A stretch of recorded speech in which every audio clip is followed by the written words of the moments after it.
There's an image from Atlanta that's going to outlast this entire World Cup. Lionel Messi, face buried in his hands, shoulders heaving, teammates hovering around him, not quite sure whether to celebrate or just let the man have his moment. 13 minutes earlier, Argentina were staring at an early flight home. Now they're through to the quarterfinals, and the greatest player of his generation is in tears on the turf, like someone who just found out the worst news of his life turned out to be the best. Football doesn't usually make you feel that much in one night. This one did. Rewind, because none of that ending makes sense without the 90 minutes that came before it. Egypt did not read the script everyone had prepared for them. 15 minutes in, a whipped cross from Marwan Atiyah found Yasser Ibrahim unmarked, and his header put the African side ahead. Atlanta Stadium went quiet in that specific way it does when the phrase defending champions suddenly starts to feel very heavy. Argentina had an instant reply on the table, a penalty just 6 minutes later, and for a moment it looked like order was about to be restored. Instead, Egypt's goalkeeper, Mustafa Shobir, guessed the right way, got down low, and turned the effort behind. It was the opening act of one of this tournament's strangest subplots. The greatest goal scorer the World Cup has ever seen, missing not one, but two penalties in the space of a single edition, something no player in the competition's history had managed before. Shobir wasn't finished either. Before halftime, he also kept out efforts from Alexis McAllister and Julian Alvarez, turning routine-looking chances into personal statements.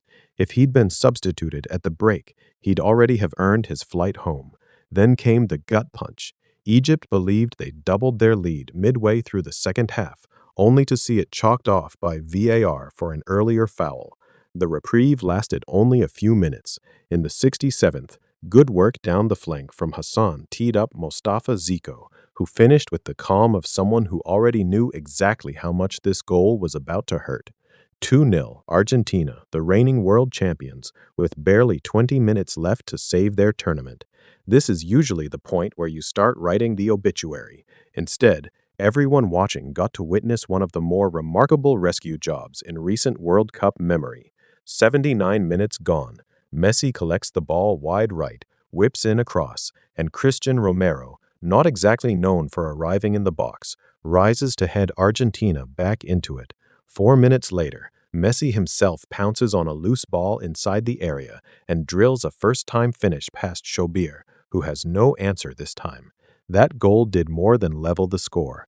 It pulled Messi level with a 96-year-old record, 8 goals in a player's first 5 matches of a single World Cup, a mark set by Argentina's own Guillermo Stabil at the very first tournament in 1930 and untouched ever since. It also extended his run of scoring in consecutive World Cup matches to 9, stretching back to the end of the 2022 tournament, and pushed his career World Cup tally to 21, comfortably more than anyone else who has ever played the game. Deep into stoppage time, Enzo Fernández rose above everyone to head home the winner, and an entire stadium lost its mind.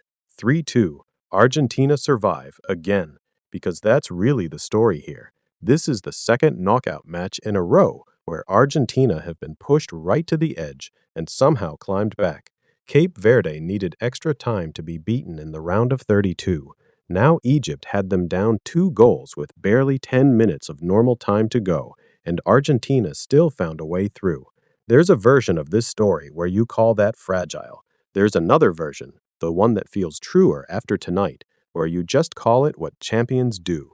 It isn't elegant, it isn't comfortable to watch, but somehow they're still standing.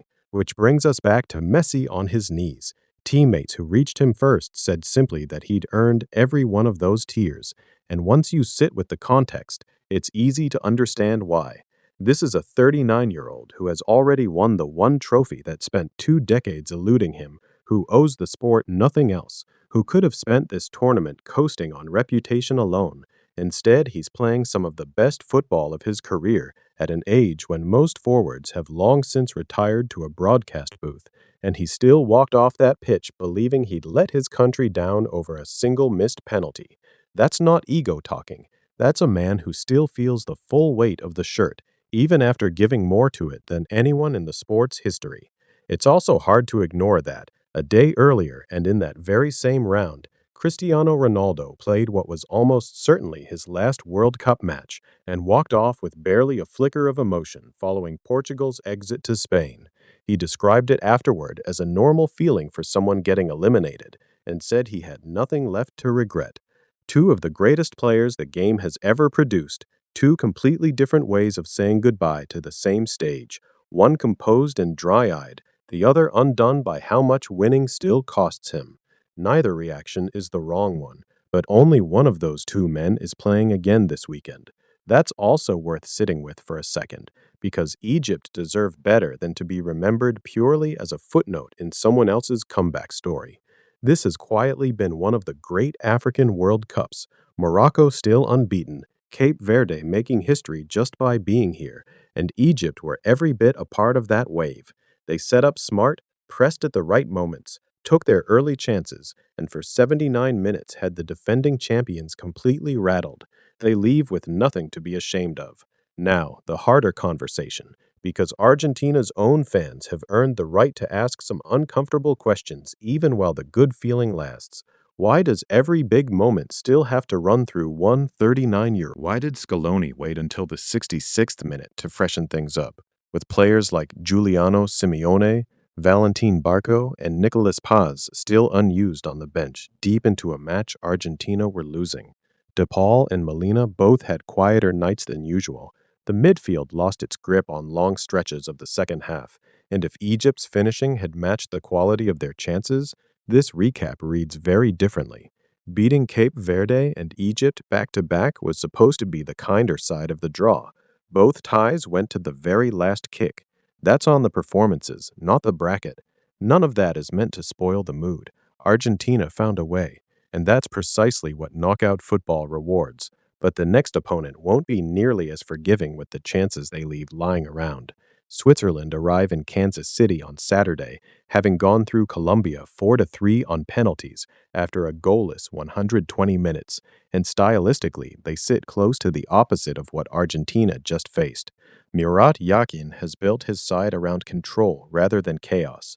Granit Xhaka setting the tempo in front of a well-drilled back line, a defensive shape that rarely leaves gaps to exploit, and just enough quality further forward from Breel Embolo, Dan Ndoye, and the outstanding 20-year-old Johan Manzambi to make the smallest mistake cost you. This is not a team that will hand Argentina the kind of openings Egypt occasionally did.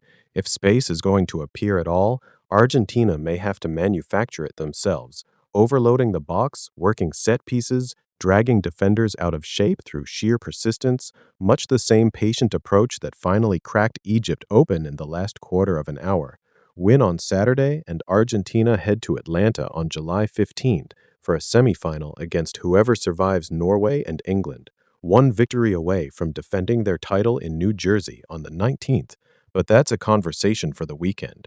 Tonight belongs to a team that refused to go quietly for the second knockout round running, and to a 39-year-old who apparently still has at least one more chapter left to write, even if, for a few unbearable minutes out there, he was absolutely convinced he'd already run out of pages.